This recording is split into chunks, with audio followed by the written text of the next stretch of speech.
Welcome back to my YouTube channel. Today's video, we're covering Rohan 2 guide, what to do first, how to get strong, and earn faster.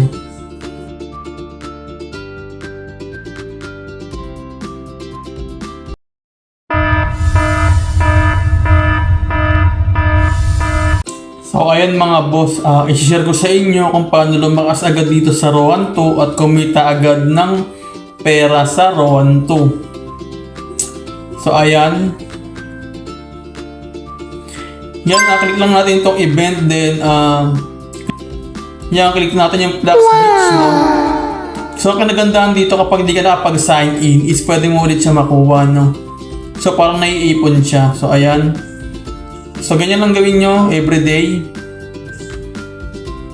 At sa kahit hindi pala makuha everyday is makukuha nyo yan kasi nga naiipon siya. So ayan. Lux Beach. So ayan. Importante yan para lumakas ka sa game ng Rohan 2. Tapos ayan sa mailbox, claim mo lang yan. Ayan. Okay. Sunod. Ayan. Sa achievement naman, so ayan, click natin yan, equipment, then claim reward. So ayan, achievement. So ayan din yan.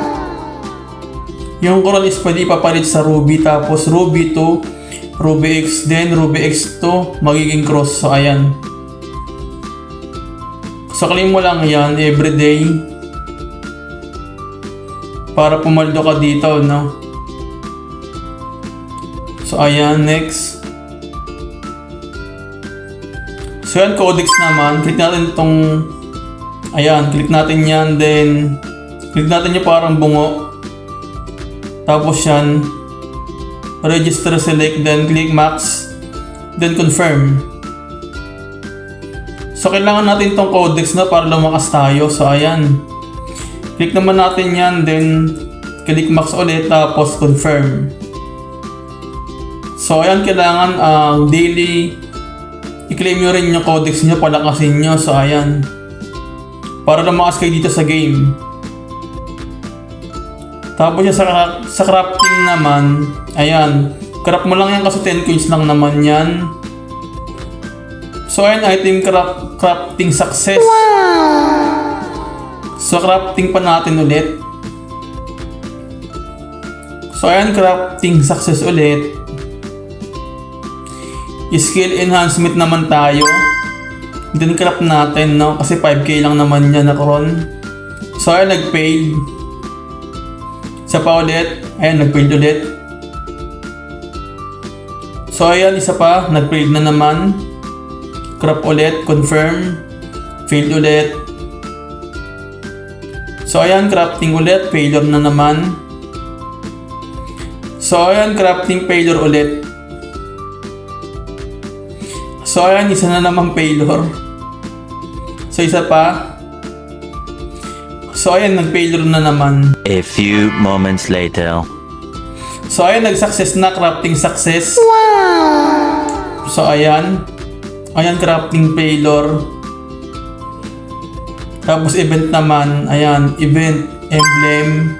Craft natin din yan kasi importante yan. So ayan, success. So success ulit. Isa pang craft. Confirm success na naman tayo. So swerte na tayo ngayon. Confirm mo lang ulit. So ayan, crafting success. Todo na natin, 46. So ayan, crafting result. So ayan. Okay. Nakakuha tayo ng stone. Back natin. Tapos ayan, click naman natin yan. Sa mission na claim reward lang tayo kasi crowns din yan. Click naman natin yung weekly mission. Ayan. Claim ulit ng crowns. Tapos yan. Dungeon naman tayo. Then, ayan. Lahat ng dungeon is enter nyo. Kasi sayang din yan. Ayan yung ginagawa dito para lumakas ka sa Rohan 2. Crafting. Tapos itong dungeon. Tapos yung 7 days login, no? So ayun lang yung ginagawa dito para lang makas ka sa Rohan 2. So ayan, tapusin lang natin itong dungeon. I-skip natin kasi mahaba yung animation. So may bilang siya na 3, 2,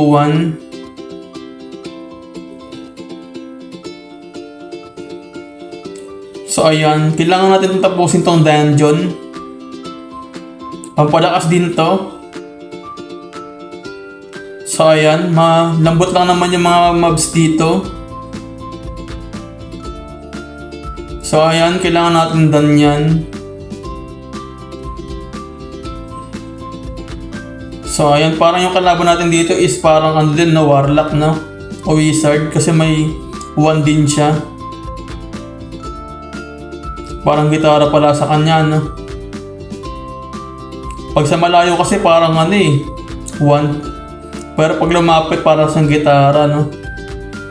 So ayan, malambot lang yan. Madali na i-kill. So ayan, ganyan lang dito, no? So ayan, ang bawas natin is 200 plus. So kailangan natin i-clear tong dungeon everyday. 4 yan.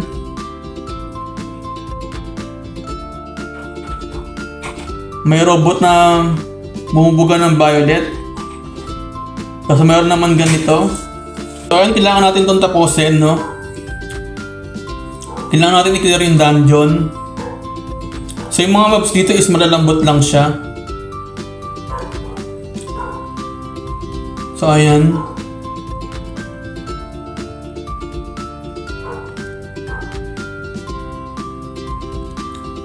So yan mga boss, kailangan na natin tapusin itong dungeon na to. Then sunod na may spawn dito is parang robot na malaki. Kailangan din natin yan i-take. At i-clear itong dungeon na to. So ayan, 200 plus yung bawas natin sa mobs, no?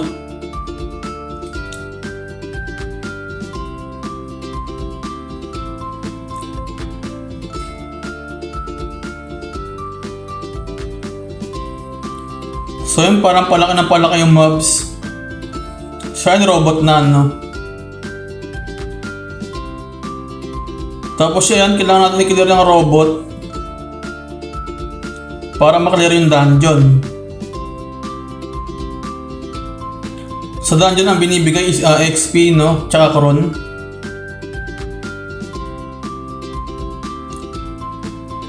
So ayan.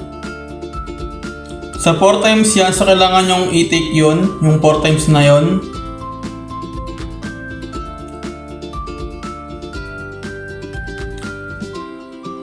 So ayan, dyan naman tayo, no, sa robot.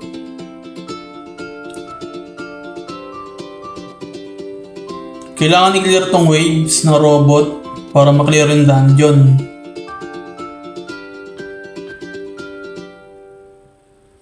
Sa pagtapos ng dungeon is i-share ko naman sa inyo kung paano i-cash out yung earnings nyo sa Rohan 2 para maging Gcash siya, no? So ayan,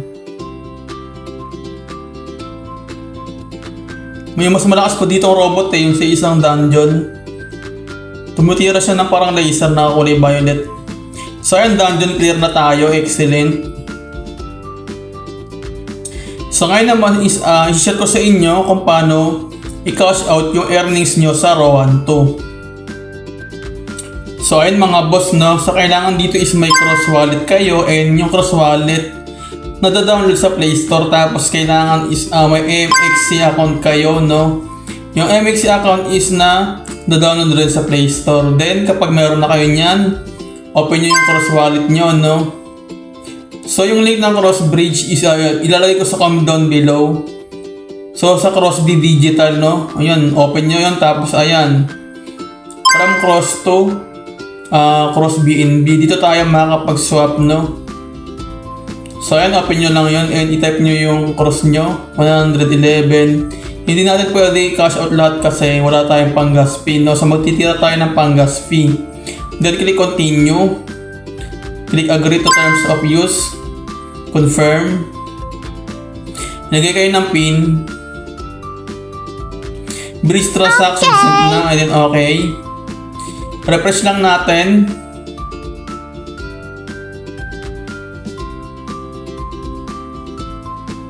So yun, nag-reflect na siya. Then punta tayo sa MXC account. Click only this time. Click deposit. Click on chain deposit. Hanapin yung cross. Click natin yung cross na yan. Pag wala naman sa inyo, search nyo lang yung cross. Tapos copy nyo yung wallet address. Kailangan sakto yan kasi kapag hindi is mawawala yung cross token nyo, no? O yung cross BNB nyo. Balik tayo dun sa cross wallet.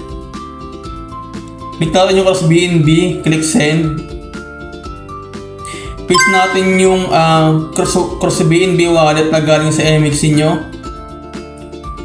So ayan. Then paste, kailangan talaga tama yan para maklaim yung cross BNB. Click next. Ayan. Click 111. Click next ulit.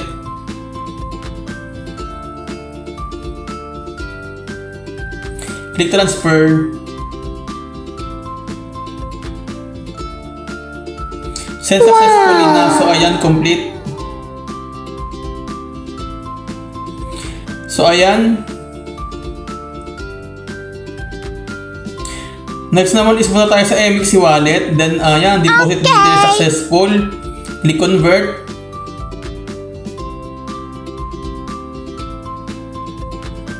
Click yung convert. Tapos cross BNB to USDT. Hanapin lang natin yung cross BNB. Ayan, then type natin yung USDT.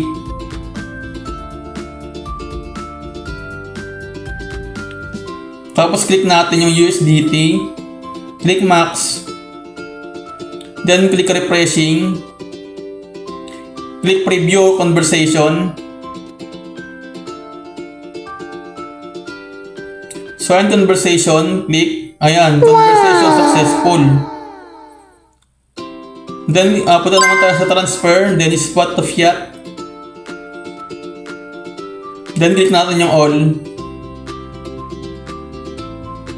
Click transfer. So yan, wait natin, naglo-loading. So yan, transfer successful. Click naman natin yung home. Hanapin natin yung P2P. Click natin yung P2P. Click natin yung sell. Click natin yung payment. Then lagyan natin GCash para lahat ng payment is GCash. Then confirm. Then click mo na yung sell. Pag click ng sell, ayan, lagay mo na max. Then ang marireceive natin is 568 GCash. Then sell USDT. Click mo lang yan.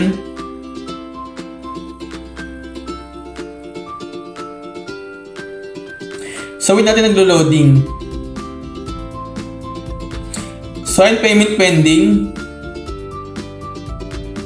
Huwag nyo i-release yung USDT niya o yung USDT mo hanggat hindi na-receive yung payment mo, no? So ayan, pwede mo rin yan i-chat.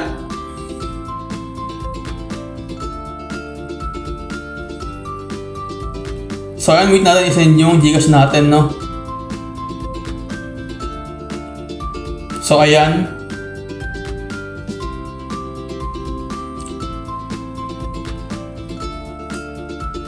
So ayan, payment received na. So check natin yung GCash natin kung nandun na yung GCash na. So ayan.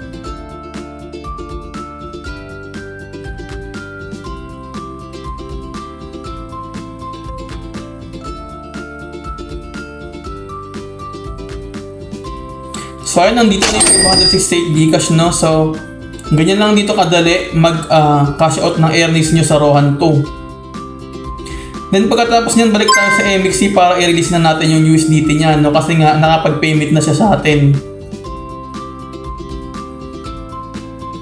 So ayan, balik tayo sa MXC.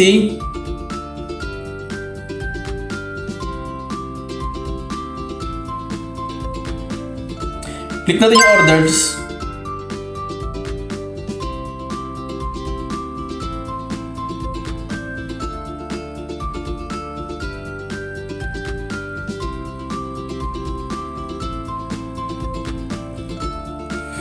Tapos naglo-loading, no? Ayan, payment receipt, click lang natin yan.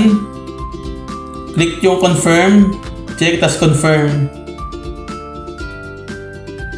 So ayan, click natin yung get code. And then hanapin natin yung code and i-paste natin dito, no?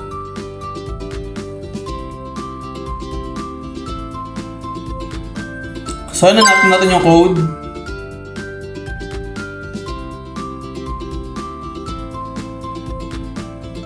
Ayun yung code. Click natin copy. I-paste natin dito sa SMS verification, no? Then confirm. Then ayan na, order details completed. So ganyan lang dito kadali. Mag cash out ng earnings sa RO1 2. So ayan. Hanggang dito na lang mga boss yung video. Sana nakatulong tong video. Maraming salamat. Kita-kits tayo sa susunod na video. Bye!